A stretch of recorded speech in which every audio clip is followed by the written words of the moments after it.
Ya, jadi kemampuan terbaik dari sang makhluk itulah lub namanya. Ya, manusia itu akalnya, akal kecerdasannya ini dikaitkan dengan lub, ya. Karena manusia itu yang membedakan dengan binatang atau basar yang lain.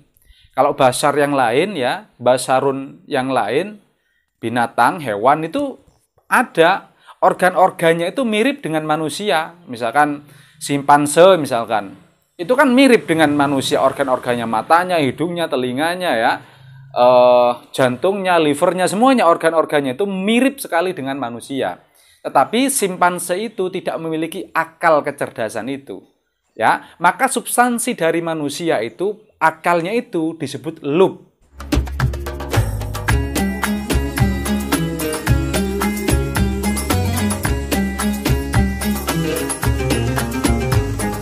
Bismillahirrahmanirrahim. Alhamdulillahi rabbil alamin. Wa bihi nasta'inu ala umurid dunya waddin. Assalatu wassalamu ala rasulina Muhammadin sallallahu alaihi wasallam wa ala alihi wa ashabihi wa man tabi'ahum bi ihsanin ila yaumiddin. Qala Allah ta'ala fil Qur'anil azim. A'udzu billahi minasyaitonir rajim. Yu'til hikmata may yasha wa may yu'tal hikmata faqad utiya khairan katsira wa may yadhakkaru illa ulul albab. Shadaqallahul azim. Assalamualaikum rekan-rekan sekalian yang antusias. Alhamdulillah kita kembali bersyukur kepada Allah di kesempatan yang sangat cerah dan segar ini. Kita masih diberi waktu, kesempatan, energi, kesehatan ya, sehingga kita bisa meneruskan cerita tafsir tematik kita, kajian kita wabil khusus dari sumber primer dan utama kita beragama ini, yakni Al-Quranul Karim. Mudah-mudahan segala sumber daya yang Allah titipkan kepada kita berupa kesehatan, energi, waktu, keluarga, lingkungan, sahabat, teman-teman, semuanya bisa bermanfaat dan berkah, saling support untuk bisa bahagia, selamat dan sukses di dunia wal akhirah. Amin ya rabbal alamin. Rekan-rekan sekalian, kali ini kita akan membahas satu topik yang tak kalah serunya terkait kita, interaksi kita dengan Al-Quran itu adalah tentang sang ulul albab. Ya, ulul albab atau ulil albab. Ya, redaksi ulul albab itu ada di dalam Al-Quran yang terulang sekitar 16 kali. Ada yang ulul albab ya, wa may yadhakkaru illa ulul albab, ya ulil albab, li ulil albab. Ulil albab ya, frase ulul albab itu terulang sebanyak 16 kali di dalam Al-Qur'an. Kalau kita melihat terjemahan yang sering kita temukan, langsung diterjemahkan dengan yang memiliki akal sehat atau yang memiliki akal kecerdasan. Ya.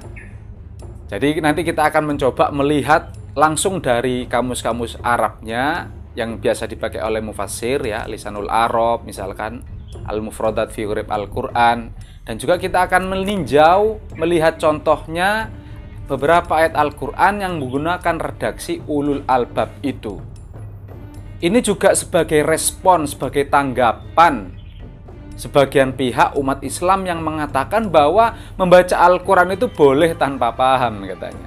Ya, jadi dengan kajian ulul albab ini semakin memperjelas lagi, semakin mempertegas lagi bahwa interaksi kita dengan Al-Quran itu memang semestinya dengan kepahaman substansi dari Al-Quran itu. Ya, ulul albab atau ulil albab itu adalah bentuk frase atau phrase atau idhofah kalau dalam bahasa Arab. Dua kata yang disambung menjadi satu atau yang dirangkai menjadi satu, kemudian memiliki arti yang baru, yaitu kata ulu atau uli ya, dan al-albab. Ya. Ulu atau uli itu berarti memiliki. Ya, memiliki, mempunyai. Kemudian ada albab dari kata labba, al-lub. Lah, al-lub itu rekan-rekan sekalian jadi dari kata lub. atau labba. Kalau kita cari di kamus Arab itu dari kata lam, ba, lab. Ya. Al-lub itu adalah substansi dari sesuatu. Ya. Yang kalau terkait akal itu adalah akal yang murni, akal yang jernih, yang tidak tercampur lagi oleh kotoran-kotoran lagi. Jadi substansinya akal, itulah lub namanya. Jadi kalau diibaratkan itu kelapa, minyaknya itu adalah lub. Jadi minyak itu kan kalau kita melihat proses kelapa ya, mulai dari dipetik ya, kemudian bahkan dijatuhkan gitu ya. Kemudian sabutnya itu dibuang ya, ditusuk, kemudian sabutnya dibuang. Kemudian masih bertemu dengan batok ya, batoknya pun dibuang lagi ya. Kemudian di situ bertemu dengan kelapanya. Ya, kelapa yang tua. Itu pun masih diparut ya. Diparut, kemudian masih lagi setelah diparut itu diperas jadi santan ya kan. Lah, santan itu diolah, dimasak lagi sampai memunculkan minyaknya. Lah, jadi minyak itu adalah substansi dari kelapa itu. Setelah melalui proses macam-macam itu ya, beberapa proses, baru itu bisa muncul minyak itu. Begitulah arti dari lub itu, penggambarannya bahwa al-lub itu adalah substansi, hakikat dari sesuatu. Itulah lub namanya. Maka wajar kalau diterjemahkan dengan yang memiliki akal sehat, yang memiliki akal kecerdasan, yaitu wajar. Ya, jadi hakikatnya sesuatu.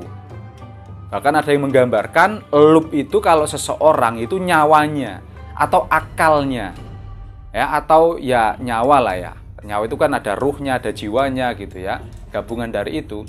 Maka lub itu adalah nyawa dan ruh itu, substansi dari manusia. Akalnya manusia itu adalah al-lub. Kalau pada ular misalkan, bisanya itu loh yang beracun itu lubnya ular. Ya kalau ayam misalkan lubnya itu apa? Tajinya itu, jalunya itu. Ya, jadi kemampuan terbaik dari sang makhluk itulah lub namanya. Ya, manusia itu akalnya, akal kecerdasannya ini dikaitkan dengan lub ya. Karena manusia itu yang membedakan dengan binatang atau bashar yang lain. Kalau basar yang lain ya, basarun yang lain, binatang, hewan itu ada organ-organnya itu mirip dengan manusia. Misalkan simpanse misalkan, itu kan mirip dengan manusia, organ-organnya, matanya, hidungnya, telinganya ya, jantungnya, livernya, semuanya organ-organnya itu mirip sekali dengan manusia. Tetapi simpanse itu tidak memiliki akal kecerdasan itu. Ya, maka substansi dari manusia itu, akalnya itu disebut lub. Jadi substansi dari sesuatu, hakikat dari sesuatu, yang paling penting dari sesuatu, dari makhluk, dari ciptaan, itulah adalah lub itu. Orang yang diberi al-hikmah, hikmah itu kepahaman yang mendalam terkait Al-Quran, ya, atau kepahaman yang sangat mendalam, sangat mendasar. Substansi dari Al-Quran itu, al-hikmah, itu diberikan hanya kepada orang yang memiliki lub, yang ulul albab, yang memiliki akal kecerdasan, yang memiliki akal sehat. Ya, nggak bisa orang itu diberi hikmah oleh Allah, tidak bisa mengambil pelajaran dari Al-Quran itu kecuali menggunakan akal sehatnya, menggunakan akal kecerdasannya. Nggak bisa orang kalau nggak menggunakan akal kecerdasannya. Hanya orang yang menggunakan akal kecerdasan dan yang menggunakan akal sehat, baru itu bisa sampai pada hakikat Al-Quran itu. Baru orang itu akan bisa sampai pada hikmah Al-Quran itu. Disebutkan dalam surat 2, surat Al-Baqarah ayat 269. A'udzubillahi minasyaitonirrajim. Yu'til hikmata may yasha wa may yu'tal hikmata faqad utiya khairan katsiran. Allah memberi al-hikmah, memberi kepahaman yang mendalam dari Al-Quran itu, may yasha, kepada orang yang dikehendakinya. Wa may yu'tal hikmata faqad utiya khairan katsiran. Barang siapa yang diberi hikmah itu oleh Allah, maka dia telah mendapatkan kebaikan yang sangat banyak. Kemudian, wa ma yadzakkaru illa ulul albab, dan tidak akan bisa mengambil pelajaran dari Al-Quran itu, tidak akan bisa sampai pada al-hikmah itu kecuali orang yang ulul albab, yang menggunakan akal kecerdasannya, yang menggunakan akal sehatnya. Ya, potensi terbaik manusia itu baru bisa mencapai al-hikmah itu, pelajaran kandungan yang mendalam dari dalam Al-Quran. Lah kalau orang tidak menggunakan akal kecerdasannya, memang nggak bisa, rekan-rekan sekalian ya. Itu sudah di stempel oleh Allah itu. Nggak akan bisa nggak akan bisa memahami Al-Quran, mendapatkan hikmah, kecuali yang menggunakan akal sehatnya, akal kecerdasannya itu. Ulul albab nggak bisa, selain ulul albab nggak bisa. Ya, orang yang hanya selalu memperturutkan keinginan dan hawa nafsunya saja, ya, tidak menggunakan akalnya, nggak akan dapat itu, nggak akan sampai bisa meraih hikmah kandungan yang mendalam dari Al-Quran itu. Ya, sangat menarik. Ini sudah label atau stempel dari Allah. Nggak akan bisa mendapatkan meraih kepahaman yang mendalam dari Al-Quran itu kecuali orang yang menggunakan akal sehatnya, akal kecerdasannya. Ya, potensi terbaik manusia, ya otak, ya hati, ya perasaan, ya seluruh lah pokoknya sistem kecerdasan itu dia gunakan. Dia menggunakan seluruh inderanya, ya. Dia memanfaatkan seluruh potensi untuk mendapatkan informasi itu.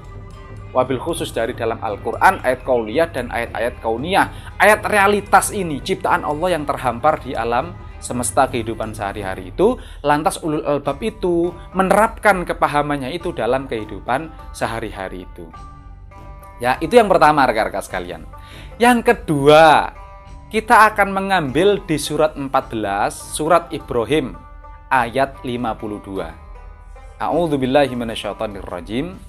Hadza balaghul linnas waliyundzaru bihi waliya'lamu annama huwa ilahun wahidun waliyadzakkara ulul albab. Ya. Ini adalah penjelasan yang sempurna bagi manusia, supaya manusia itu diberi peringatan, mendapatkan peringatan dari Al-Quran itu, dan supaya tahu mereka itu bahwasanya Tuhan Allah itu adalah Tuhan yang tunggal, yang esa, ya, yang satu. Allah itu bukan tiga, bukan empat, ya, satu Allah itu, tunggal Allah itu, ya. Waliyadzakkara ulul albab, dan supaya mengambil pelajaran orang yang memiliki akal sehat. Ya, ini sangat jelas rekan-rekan sekalian. Jadi tidak benar, sekali lagi, kalau membaca Al-Quran itu boleh tanpa paham. Itu salah, itu pasti itu. Udah jelas ini ayatnya. Hadza balaghul linnas. Al-Quran ini adalah penjelasan yang sempurna, pelajaran yang sempurna untuk manusia. Ya, supaya manusia itu diberi peringatan, mendapatkan peringatan, ya ingat gitu lantas. Ingat itu pelajaran-pelajaran yang ada di dalam Al-Quran itu, maknanya, kandungannya itu, ya. Kemudian manusia menjadi tahu, waliya'lamu, ya, annama huwa ilahun wahidun. Manusia lantas menjadi tahu bahwa Allah itu satu, esa, dari informasi dari Al-Quran.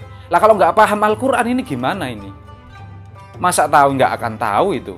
Kalau nggak ngerti artinya Al-Quran, nggak akan tahu bahwa Allah itu satu, ya. Terus sifatnya Allah itu bagaimana? Ya, perbuatannya itu Allah bagaimana, yang digambarkan dalam Al-Quran. Kalau nggak paham menggunakan akal sehatnya, akal kecerdasannya, orang nggak akan paham. Lantas apa? Waliyadzakkara ulul albab, dan supaya orang yang memiliki akal, yang memiliki akal kecerdasan, ya, yang memiliki akal sehat itu, supaya mengambil pelajaran dari Al-Quran itu. Waliyadzakkara itu redaksinya, supaya orang yang memiliki akal sehat, waliyadzakkar ulul albab itu, bisa mengambil pelajaran dari dalam Al-Quran itu. Ya, jadi jelas sekali rekan-rekan sekalian, ya. Satu lagi terakhir, kita ambil di surat Az-Zumar, surat 39 ayat 18. A'udzubillahi minasyaitonirrajim. Alladzina yastami'unal qaula fayattabi'una ahsanahu ulaika alladzina hadahumullah ulaika hum ulul albab. Ya, yaitu orang-orang yang mendengarkan pendapat, orang yang mendengarkan itu, memperhatikan pendapat ya, tulisan, omongan ya, kalam, qaul, yaitu orang yang memperhatikan itu. Ada orang ngomong, ada buku, ada penjelasan, diperhatikan oleh dia, tetapi fayattabi'una ahsanahu, lantas memilih yang terbaik dari pendapat-pendapat itu. Ya. Kalau itu kaitannya dengan agama ini, tentu saja yang terbaik itu adalah Al-Quran, atau selalu berbasis pada ayat-ayat Al-Quran. Ya, itulah fayattabi'una ahsanahu. Lah, ini kalau orang nggak menggunakan akal sehatnya, nggak akan bisa itu memilih pendapat yang terbaik, nggak bisa. Gimana? Ada pendapat yang buruk, ada pendapat yang kualitasnya ya biasa-biasa aja, ada yang kualitasnya sedang-sedang, ada kualitasnya yang bagus, ada kualitasnya yang terbaik. Lah itu kalau orang nggak menggunakan akal sehat, nggak akan tahu itu. Apalagi sampai memilih yang terbaik, ya tentu saja nggak akan bisa. Ya, yang tidak menggunakan akal sehatnya nggak akan tahu, nggak akan bisa. Ulaikal ladzina hadahumullah wa ulaika hum ulul albab. Ya. Orang-orang yang menggunakan akal sehatnya, kemudian dia memilih yang terbaik dari pendapat-pendapat itu, ya, atau yang memilih yang terbaik, yaitu memilih Al-Quran itu, lah itulah orang yang diberi petunjuk oleh Allah. Ulaikal ladzina hadahumullah, yaitu orang yang diberi petunjuk oleh Allah, kemudian wa ulaika hum ulul albab. Dan mereka itulah yang disebut sebagai ulul albab oleh Allah, yaitu orang yang memiliki akal kecerdasan, yaitu orang yang memiliki akal sehat untuk memahami ayat qauliyah, ayat-ayat teks Al-Quran, dan juga ayat-ayat kauniyah, realitas alam yang terhampar di sekitarnya, dan kemudian pemahaman itu menjadi bekal bagi dia untuk diterapkan dalam kehidupan sehari-harinya. Itulah ulul albab. Marilah kita berdoa kepada Allah, meminta kepada Allah supaya kita, generasi kita, sahabat kita, keluarga, teman-teman di sekitar kita itu menjadi ulul albab dan dikaruniai, dikumpulkan oleh Allah dalam barisan para ulul albab itu. Terima kasih. Alhamdulillahirabbil alamin. Assalamualaikum warahmatullahi wabarakatuh.